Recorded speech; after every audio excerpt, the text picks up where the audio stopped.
Welcome to On the X. My guest today is Ken Burns, one of America's most acclaimed documentary filmmakers whose work has shaped how we see our own history.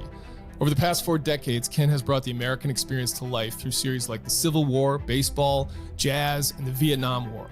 His signature style, combining archival images, firsthand accounts, and deeply human storytelling, has become synonymous with American documentary filmmaking.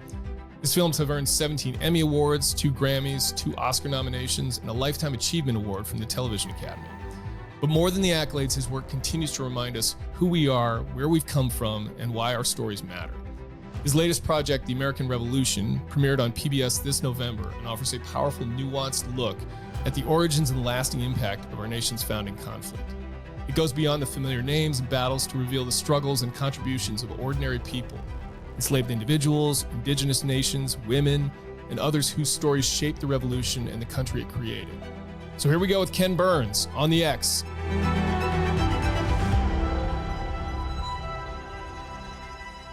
So to that point, thank you for even coming on and spending some time with us. My really, pleasure. really This is as yeah. important as anything I've done. I've had a great place. It's funny in a way. This is perfectly appropriate because one of the first events we did was at West Point in person. Oh, cool. Back in February, I'm going to say, and I showed a 40-second clip to every cadet at in the dining hall, like 4,000, whatever it is. And then 1,600, I showed 45 minutes of clips. And we just had, as we always do in every film, Civil War, World War II, Vietnam, and this one, extraordinary time researching, drawing on scholars from West Point and stuff like that. Yeah. Well, that's my collegiate rival. So, Yeah, no, I didn't mean to.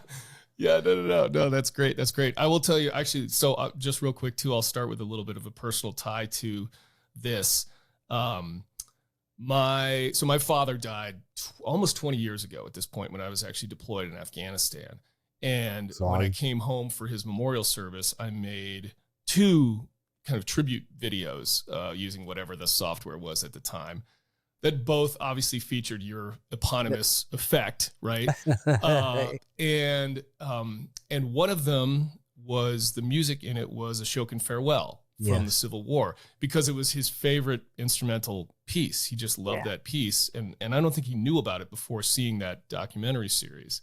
He couldn't have. It was impossible, actually, for him to have anybody to know about it. Oh. Of the pieces of music in the Civil War, everything except that was contemporary to the Civil War. The hymns, right, the popular songs, the martial music, whatever it might be, was from the Civil War. This was written by one of my session musicians, a Jewish guy from the Bronx, who wrote the most beautiful Scotch-Irish lament. He's still around. We still work with him. He has a music school upstate New York near the Catskill Mountains called the Ashokan Music Festival. And one summer, that festival was, breaking up. Everybody was going back to go to school in the fall and whatever. And he sat down and in 15 minutes wrote this Scotch-Irish lament, this Jewish kid's from the Bronx. That is the most beautiful Scotch-Irish lament ever. And I guarantee today, Chris, and I don't mean to in any way suggest that this minimizes your loss, today, that Ashokan Farewell will be played at 100 memorial services. Oh, yes. At weddings, renewals of vows, and often they'll read the accompanying letter that I used I used it many times, dozens of times in the Civil War series, but at the end of episode 1, it was over a letter from a soldier who died at the First Battle of Bull Run to his wife back in Rhode Island about love, a love of country, love of government, all these things that are bizarre, love of family, love of cause, love of wife, love of children, everything. And so embedded in that. And so I hear from people all the time about it. And it's been, the film's like 35 years old and it's still, that song will not give up. It's so great. Yeah, I didn't realize it was written for the series. It wasn't written for the film. In fact, it was session musicians I'd used on a couple of earlier films. And one of them, not Jay Unger is the man who wrote it, sent me this record, vinyl. And I was doing needle drops because I listened to everything, And on the 4th song on the first side, I went, whoa.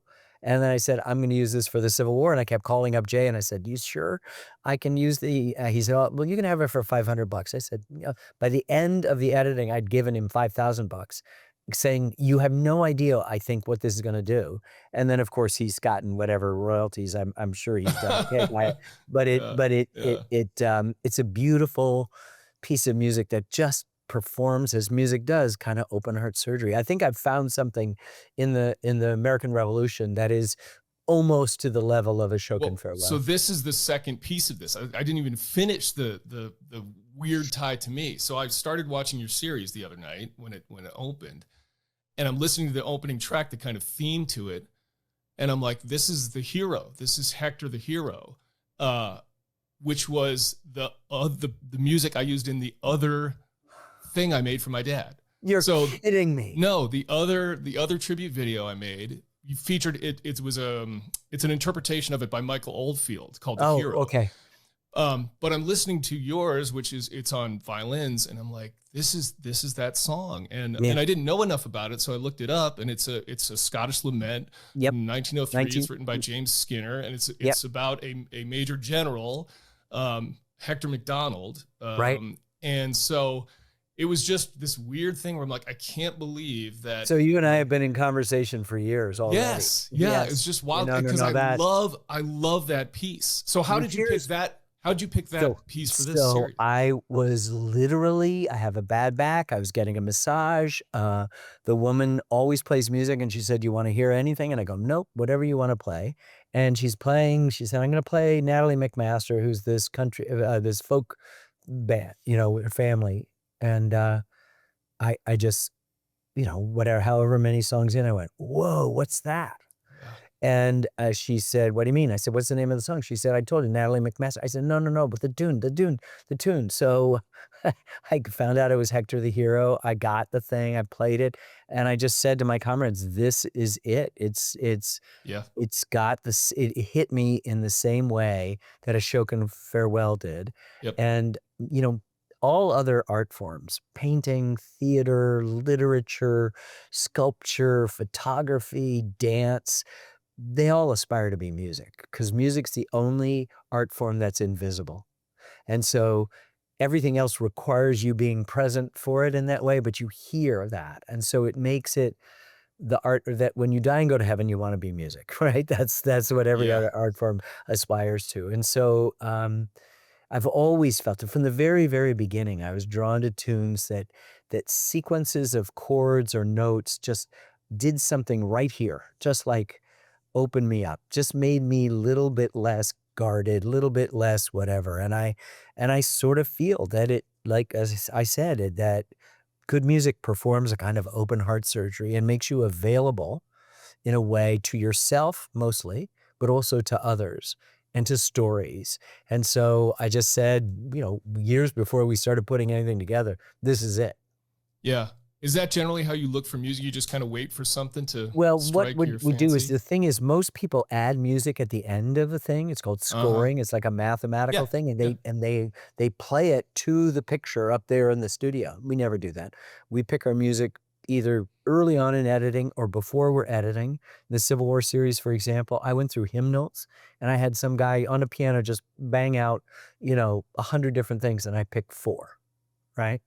And yep, then I took all the Marshall music and I picked 7 or 10. And then I found all the popular songs, I picked 7 or 10. And then we'd go into the studio with the musicians like Jay Unger, and I said, "You gotta play Ashokan Farewell," and we lay down what we call beds. We may have 30 versions of that, 30 versions of the, Battle Hymn of the Republic, 30 versions of the Battle Cry of Freedom, 30 versions of When Johnny Comes Marching Home, 30 versions of Dixie, 30 versions of whatever it might be. Some of them just hymns. And then we work with it and we let the music decide the pace and rhythm of a scene, not the other way around, where the music is scored. You know what it's like when yeah, you see yeah, a yeah. horror film and you turn down the music and all of a sudden it's not scary, Yeah, you exactly. know? Yep, So yep. we'd rather it be organic, not added on like icing at the end, but sort of built in to it. And we've always worked that way. And it seems kinda obvious, and yet I don't know other people who do it that way, and what it does is that we have I mean, I have the first documentary soundtrack that ever went gold, the Civil War, and I have the first and it doesn't really count for me, first documentary soundtrack that went platinum, which is our jazz series, right? Right. So, Yeah.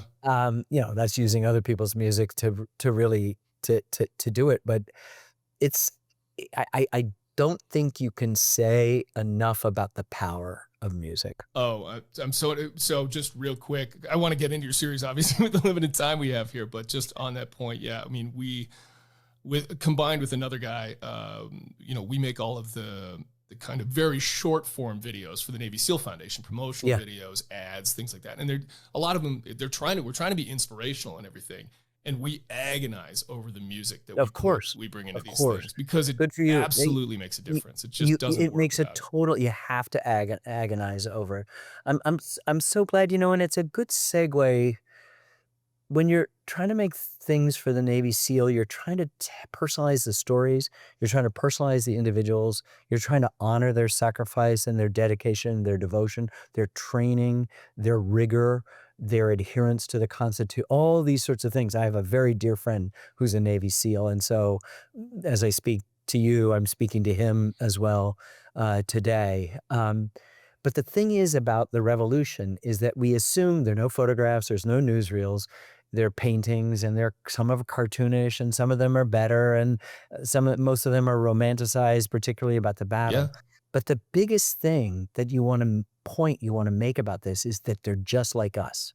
There are Navy SEALs. They may not have the rigorous training. There are special forces. I mean, when Nathan Hale goes to his grave, we don't know for sure that he said, "I regret that I have but one life, so my country," when he's Yes. Right. hung, Yep. right after the fall of New York. But we know he's a spy. He's part of a special spy service that Washington set up. And so the great arrogance of the present is that somehow we think that because our world is so complicated and sophisticated and our this training is so rare that we're different than other people. I mean, there are people back then that Of are course. way more complicated than us, Oh, who are way smarter than us. And I think for me as a storyteller for 50 years, I've been trying to say, just set aside that arrogance. Let me introduce you to people you've heard of before, like George Washington or Nathan Hale, maybe.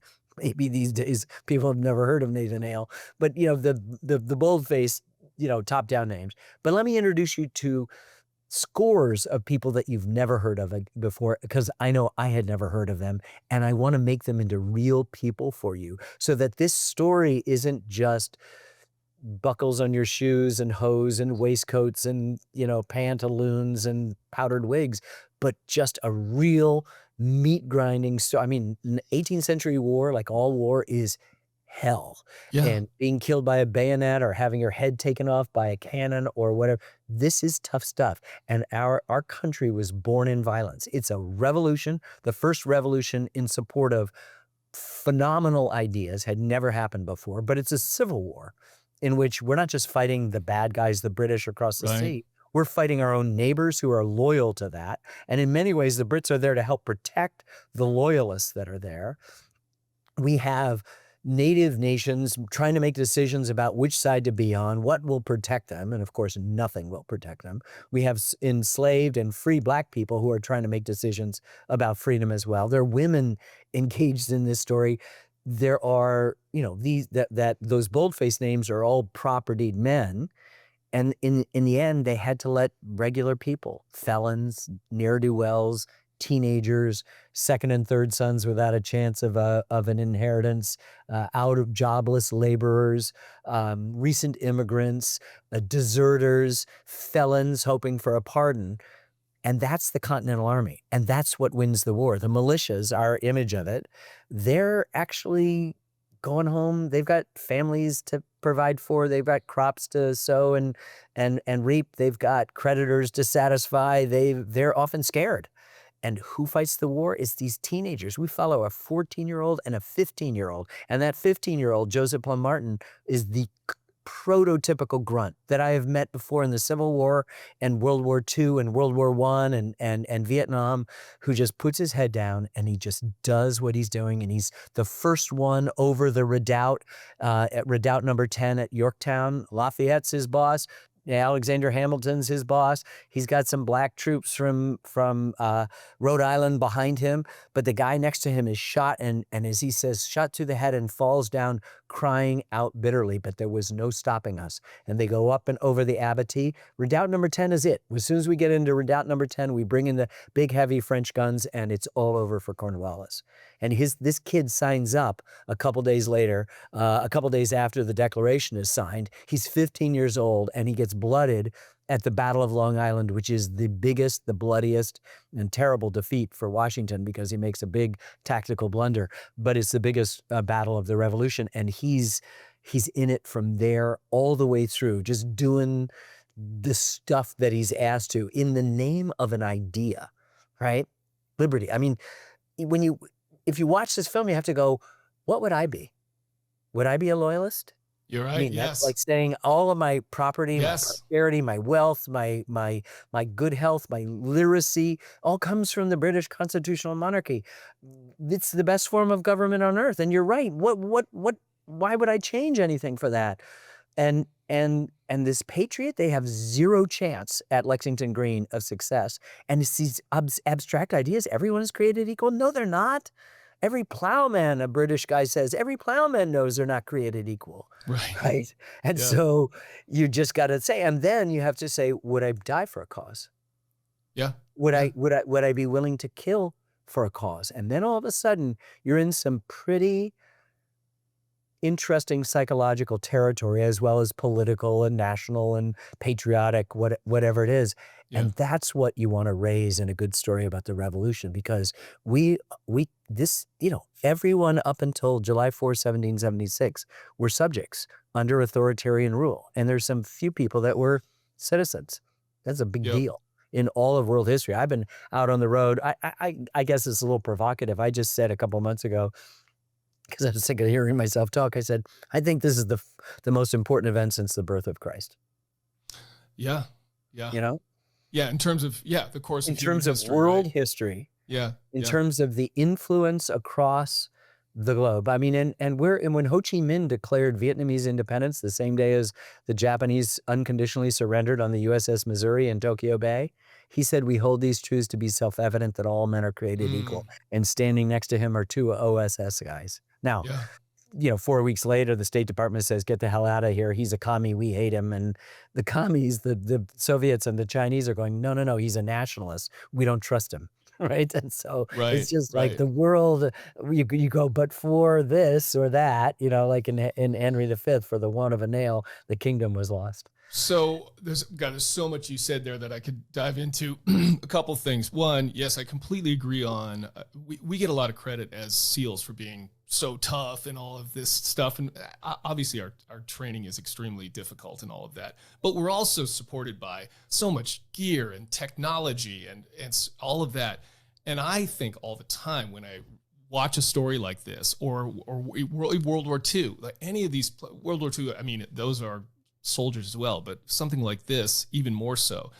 It's regular people that haven't had any of that training. Right. And the conditions are just brutal. Like some of this stuff where they're, it's like 19 days where they're just going through the snow and they're going up to Quebec, right? And eating candles, killing the Newfoundland dog, boiling shoe leather. Yeah. And then these other guys are dragging guns over the Berkshires, like these cannons, and they're coming into Boston. And it's just stuff that I can't imagine if you asked just everyday people today to do. One, their willingness to do it, but second, their ability to just tap into that is just mind-boggling to me. Chris, the last phrase of the Declaration is, we mutually pledge to each other and I know our lives, by heart, our fortunes, and our sacred honor. Yeah. So you have to ask yourself today, if you're asking yourself the big, huge questions, am I a loyalist? Am I a patriot? What side am I going to be on? Think about George Washington. George Washington is one of the richest, if not the richest people in America. Thomas Jefferson and Benjamin Franklin, who's older, Thomas Jefferson is not, John Adams, do not fire a gun in anger during the Revolution. They have other work to do, and we understand that there are people. Eisenhower did not fire a gun in anger in the Second World War, and we don't win without his leadership, right? George Washington fires a gun in anger. After he's named the head of the Continental Army, He spends 4 days at Mount Vernon. The rest of the time he's in a tent or he's in somebody's house that he's commandeered with about 20 other people, no matter how small that house is, right? His own entourage, Yeah. his aides, and whatever. He risks his life at Kips Bay and at Princeton and at Monmouth in spectacular fashion, where he's out there and aides are covering their eyes, saying that he's going to be killed, or grabbing the reins of his horse to pull him out at Kips Bay, just over here. I'm in New York talking to you today. He stops a retreat at Monmouth. Just his presence stops a retreat. The British, the elite British guards of Cornwallis are attacking, and we're flagging. He comes out and stops a reward. And it means that he is risking his fortune, right? And we don't even have to talk about sacred honor. I think that could be personal, a conversation with yourself and your comrades, and I wouldn't presume to try to describe it. But his life and his fortune. Now, nothing today to the people who are the richest people. A cause that isn't just, as John Adams said, I worry there's too much ambition and avarice, too much lust for profit, that we have enough virtue to make a republic, right? So you begin to realize the free electron of our film is the word virtue. Like, pursuit of happiness is not pursuit of objects in a marketplace of things. It's lifelong learning in a marketplace of ideas. If you are continually educating yourself, improving yourself, mind, body, spirit, you have the opportunity to be more virtuous. To be more virtuous is to then earn the right of citizenship, this thing that is so new and so different. And Jefferson, a couple phrases after he says pursuit of happiness in the Declaration, says, all experience has shown that mankind are more disposed to suffer while evils are sufferable. This is not hard to figure out. He means that everybody up to this point has just sort of accepted the authoritarian's boot, right?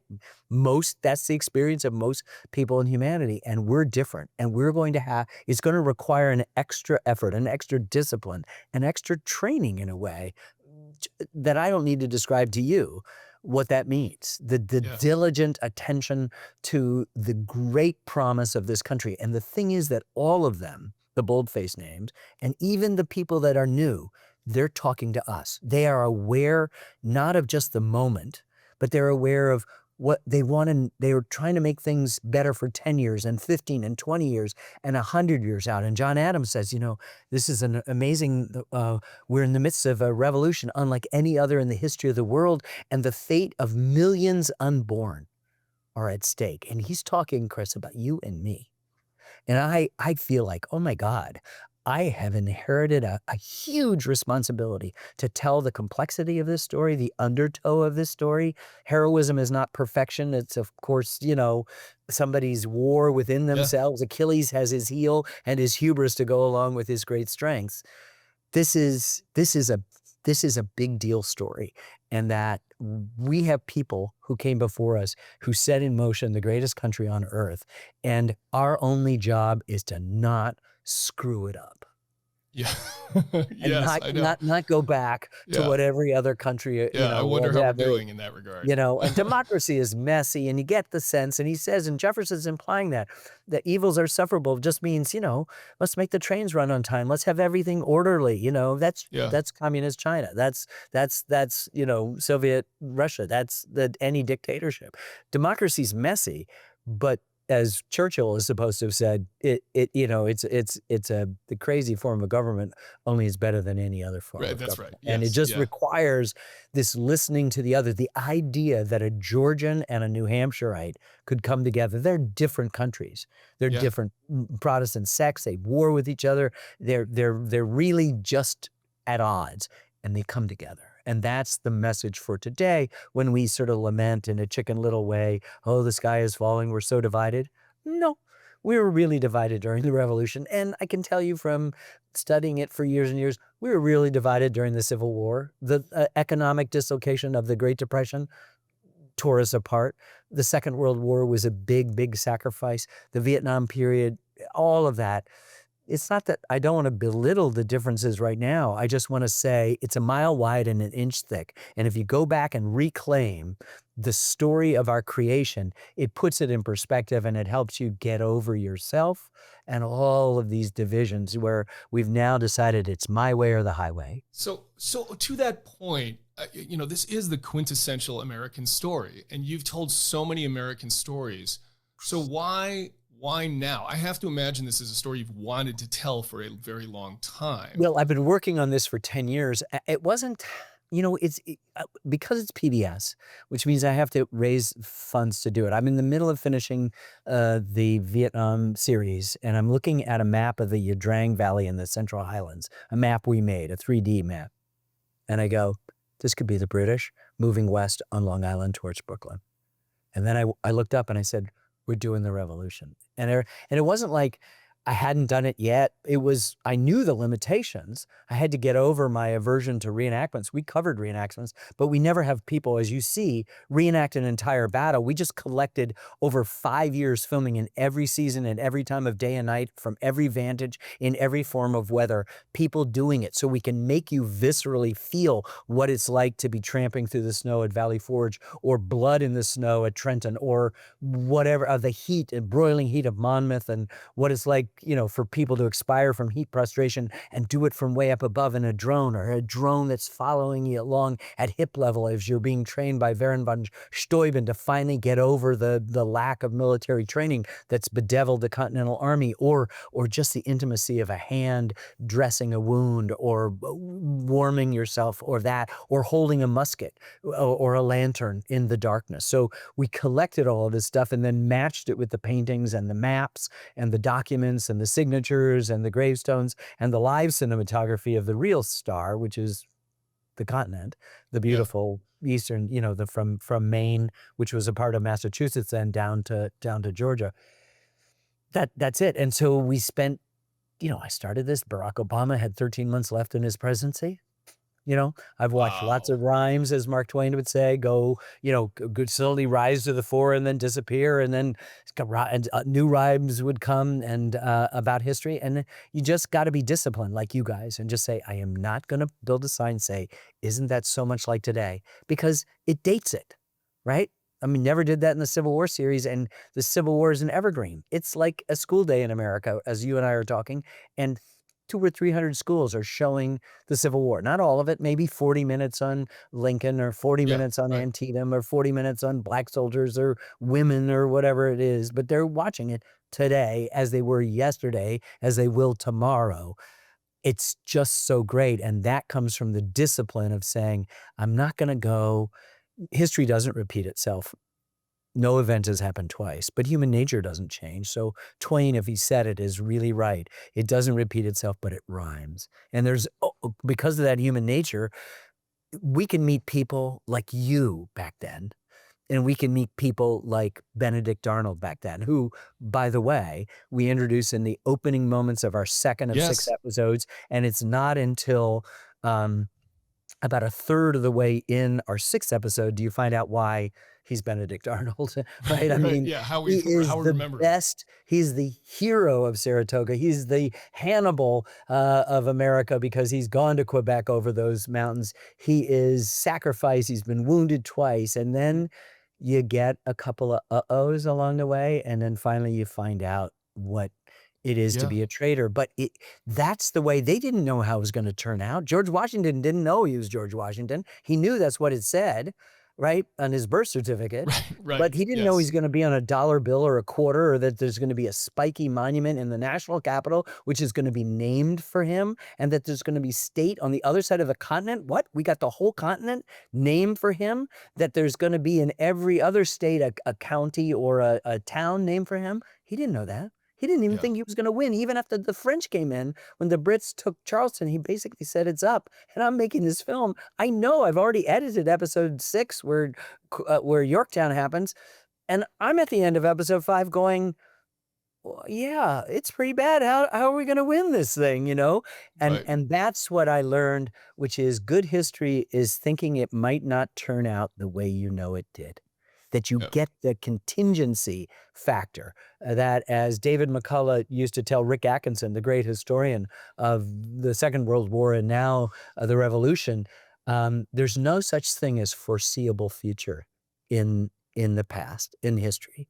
And that's a big thing. You have to be in the moment and go, this guy doesn't know he's going to lose. This guy doesn't know he's going to win. This guy doesn't know he's going to be killed. This guy doesn't know he's going to be the person most responsible for the creation of the United States, that person being George Washington. But you also begin to realize it's millions of decisions.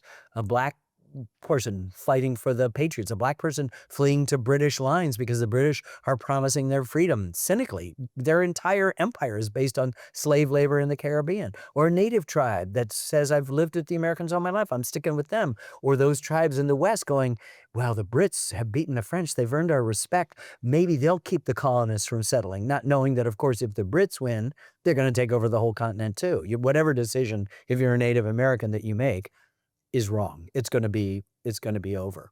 So there's amazing stories that are happening within the familiar stories. And I think most Americans say, okay, Lexington and Concord, Trenton, Right. and then Exactly. and then Yorktown. Boston But Tea Party. yeah, right. And we've got, and how are they dressed? As every school children knows, Yep.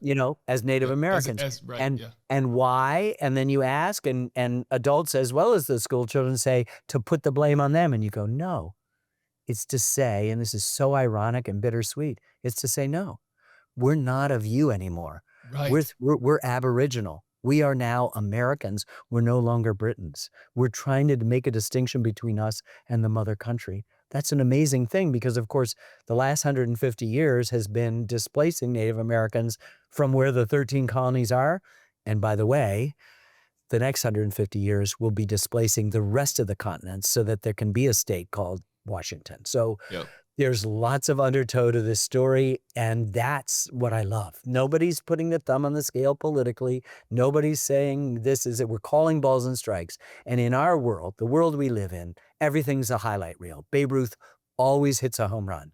Right. But in fact, Babe Ruth struck out many more times than he hit home runs.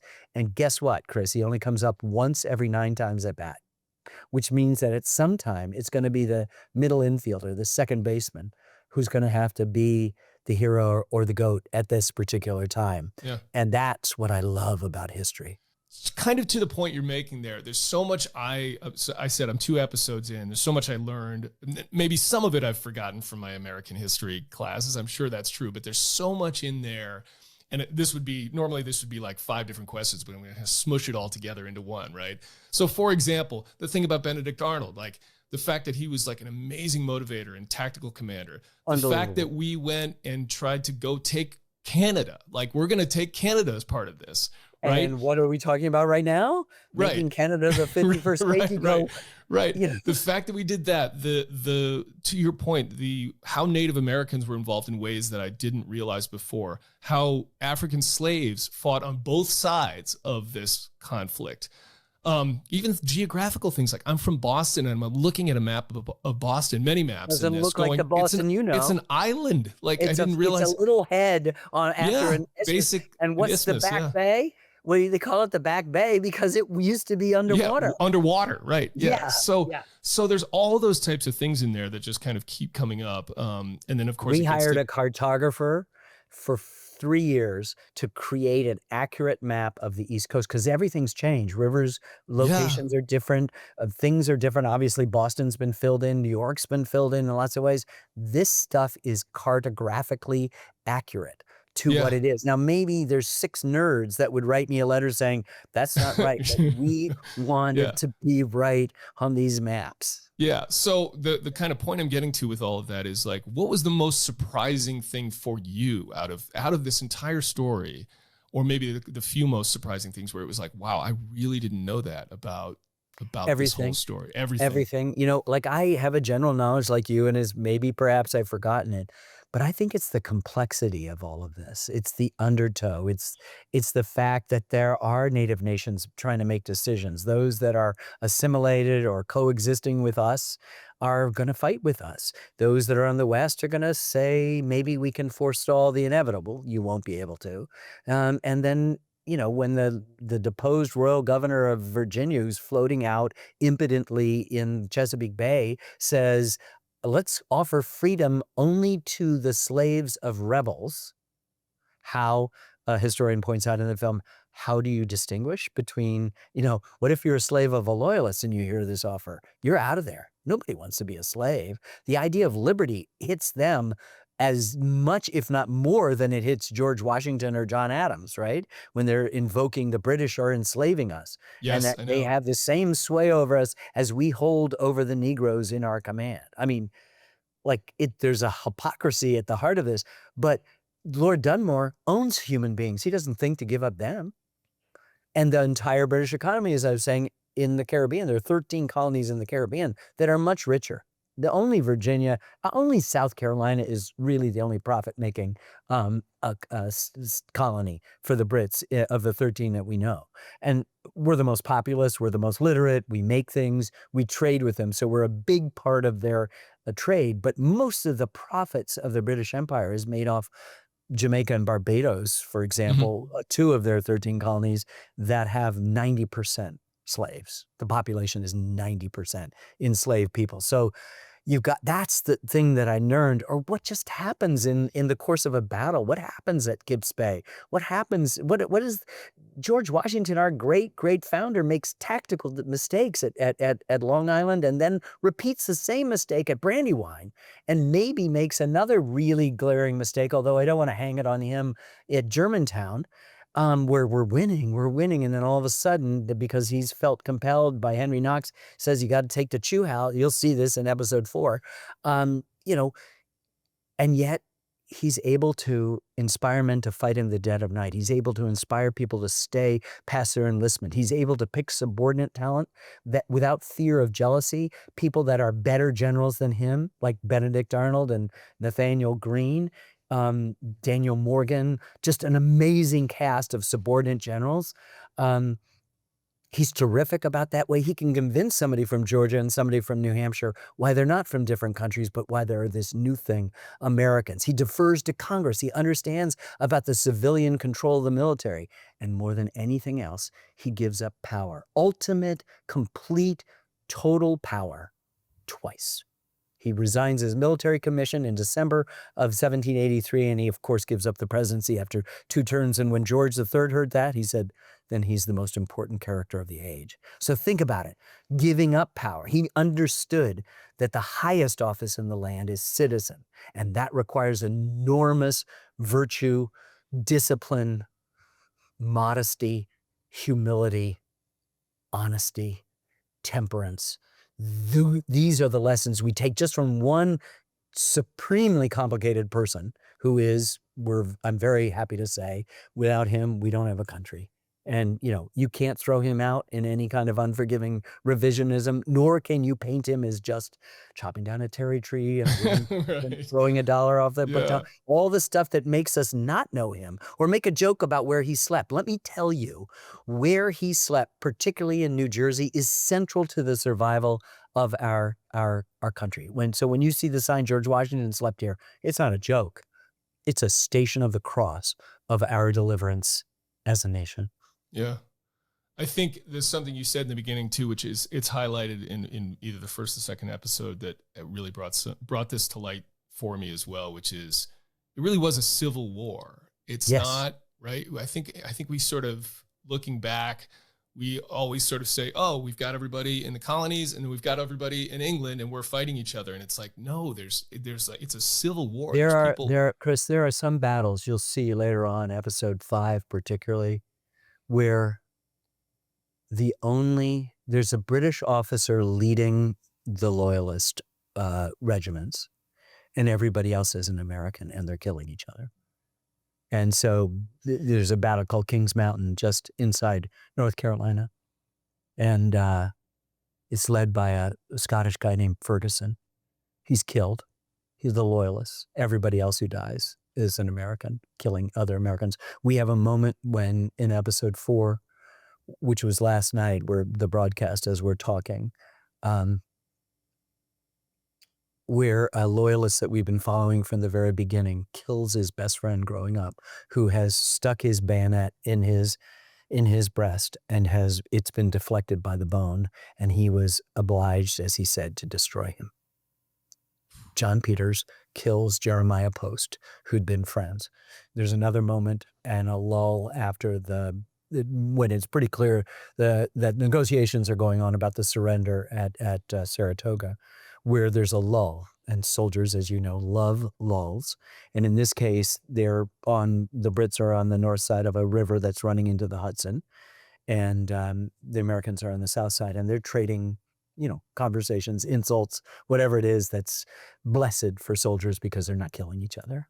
And then all of a sudden, one British soldier gets up and runs down to the river, jumps in and swims to the middle, and an American does the same thing. Two brothers hadn't seen each other in years and had no idea that they were fighting each other and attempting to kill each other in the Battle of Saratoga, the most important battle of the Revolution, because it's that battle, the surrender of an entire British army, that causes the French to say, okay, we'll give you $30 billion worth of aid, and we'll come along with an army and a navy, and we'll help you beat them. And then Spain comes in, and the Netherlands comes in. I mean, who knew that? I mean, all of this is just so new, and that's what Harry Truman said. And maybe the good way to sort of put the cherry on top is to say, the only thing that's really new is the history you don't know, he said. I love that, right? And it's really true, because the greatest teacher that I know is the past, right? Because it's all these examples. Human beings don't change. There's the same amount of venality and virtue back then as there is now. And maybe they dress differently, but they're exactly the same of us. And you can recognize those characters. And the fact that we had such extraordinary people, not just the leadership that we always say how lucky we were to have the Washingtons and the Adams and the Jeffersons and the Madisons and the Monroes and the Hamiltons, and we were. But it's also Joseph Plum Martin, this 15-year-old kid who fights from Long Island all the way to Yorktown. I mean, I don't know where we are without him. Yeah, and the letters that come from those people, right? They're so cool. And as you've got obviously by the way, I could go down a whole thing about the voiceovers in this series. Oh yeah, right? We've got the greatest cast ever assembled. I'm listening to it and I'm going, that's Tom Hanks, and I'm that's Josh Brolin, that's Meryl Streep, that's Paul Giamatti, that's Morgan Freeman, that's Samuel L. Jackson, and the lead guy, Peter Coyote. Who does the third-person narration, who I've worked with for 30 years. Right, and so he comes on at the beginning. I'm like, I know this voice because he narrates, he does the audiobook version of The Four Agreements, which is one of my favorite books by Don Miguel Ruiz. And it's one of the only books that I prefer as an audiobook over a physical book because of his narration of that book. And the way it's written, too, it's just so good. So Peter is a dear, dear friend. We've worked together for 30 years. We know each other like brothers. We finish each other's sentences. And I'm the scratch narrator while we're editing. For 98% of the editing, it's my voice. And then he comes in to replace it. And we have this symbiotic relationship, and he inhabits every word. And it is so spectacular to see him transform this stuff. And you hang on every word because he's invested it with all its meaning. Yeah. I mean, again, it's the same thing that I on a very, very much smaller scale, do in the work here at the foundation, where, again, when we do these things, we try to figure out, like, what's the right voice for this, right? How do we get the right... Do not belittle your thing. It's not smaller scales. It's what you're doing. And you are committed to doing it right. And that's what we all are. And that's or at least what we all should be doing. My first film was called Brooklyn Bridge. And I interviewed Arthur Miller, the playwright, and he said, you look at the steel poetry sticking there, and it's a shock. I mean, he really aspired to do something gorgeous. So it makes you think that maybe you too could add something that would last and be beautiful. And I use that as the last word of my first film. And I still hold that up, that maybe you too could add something that would last and be beautiful. This is our requirement. And it might be sometimes the difficult world of what you do, which everybody, and I speak for everybody who's listening, has such extraordinary admiration for your discipline and your anonymity and your devotion to the Constitution, and the rest of us sort of pale in that. But each of us has an opportunity, maybe planting a garden or raising a child or writing a symphony or making a documentary film, to do something that would last and be beautiful. Yeah, I mean, getting back to the whole American ideal, I mean, we sort of say there's a saying that comes from one of our admirals, which is like, don't let your proximity to the target determine your importance to the mission, which is basically like, everybody that's part of this, by extension, wherever you are, is doing something in this overall effort, right? That idea. So Yeah, I think it's it. My friend who's a SAIL dear friend is also a Chris. We've had lots of conversations about that and the sympathies and the way in which you recognize in the other the devotion to this experiment that was started back then. And I think particularly at times when people say we're so divided, if an individual's in crisis, you go to a professional and that professional says, "Where were you born? Who are your parents? Tell me about your origin," right? And you begin to reassemble and re-put back together your own narrative. And that's what a country does by going back and understanding the sacrifices and the ideals and the darker shadows of this origin story. You get a chance to understand just how effing remarkable we all and how effing lucky we all are yeah, to be Americans, yeah, with all the flaws, like I am calling balls and strikes. And once again, Babe Ruth strikes out more than he hits home runs. So yep, you got to just be honest about that. But still, no, calling definitely, balls and strikes, we win, but we only win if we understand where we've been. And as Truman said, the only history that's really new is the only thing that's really new is the history you don't know. And yep, that's a really important thing that Americans who tend to look forward, or more importantly, just look down at the phone and, and yeah, forget that there is a huge current that has brought us to this moment and that will deliver us to an unknown future. The obligation to understand where you've been ensures you know where you are and it will ensure that the future will be better than anything else. yeah, yeah. And I still get it was the end of that second episode. I still get misty eyed when Yeah, the Declaration of Independence is read and I hear it and I know lots of it by heart. I still yeah. those ideals. I still I get I cried goosebumps the about other it. night too, and I read it every 4th of July Me before too. I let anybody eat. I read it to my kids. I got Yep. 4 daughters, the oldest is 43, the youngest is 15. They've listened to it over and over. They could probably recite it. And, it just it means something. Even with all of its asterisks and yes buts and whatever, it still yeah. means something. I mean, the conservative, scholar Yuval Levin said to me about a month ago, he said, "Once you say the word all, it's all over," meaning slavery's all over, women will have a vote, all this other stuff will happen because you've said the word all. You're in the Yeah. middle of the Enlightenment, you've had an argument with the Brits, and all of a sudden these are blown out to universal truths, right? So Yep. you may mean all white men have property free of debt, but it's pretty soon gonna mean all white men, and pretty soon it's gonna mean black men and women and, and you're going to we say pursuit of happiness. Happiness we debate about. They meant lifelong learning, but okay, whatever you think. But the key word is pursuit. It's a more perfect union. We are a nation in the process of becoming. That is our great strength.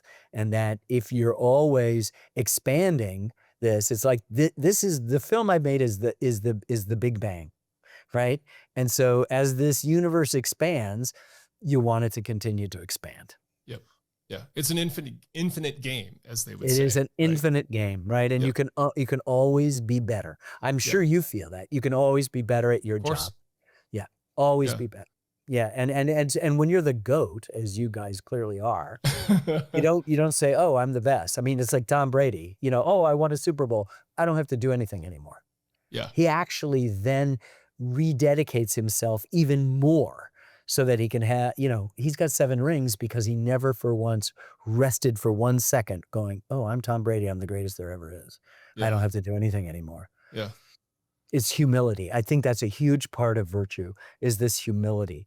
Like being honest, like that's Socratic, like know thyself, right? For Know sure. thyself. Yeah. But it's also this humility that you are disciplined not to lie and you're disciplined to be an honorable human being with everybody around you, with friends, with the family, all of this. And that out of this discipline and moderation and humility comes the virtue necessary to earn the extraordinary rank of citizen. Look, the series is amazing. Like I said, I'm only 2 episodes in. It literally just came out. So, Yeah, but it's incredible. It's free streaming, PBS.org or the PBS app. It's free, so nobody needs a subscription to anything. Just the willingness to be curious about where we came from. Yeah, for sure. Thanks, Ken. I really appreciate you spending the time Chris. with us. It's been a real pleasure today. Thank you. Thanks for listening to On the X, the official podcast of the Navy SEAL Foundation and an IRONCLAD original series. Learn more at NavySealFoundation.org or text On the X to 60104. Please like, share, and subscribe. See you next time.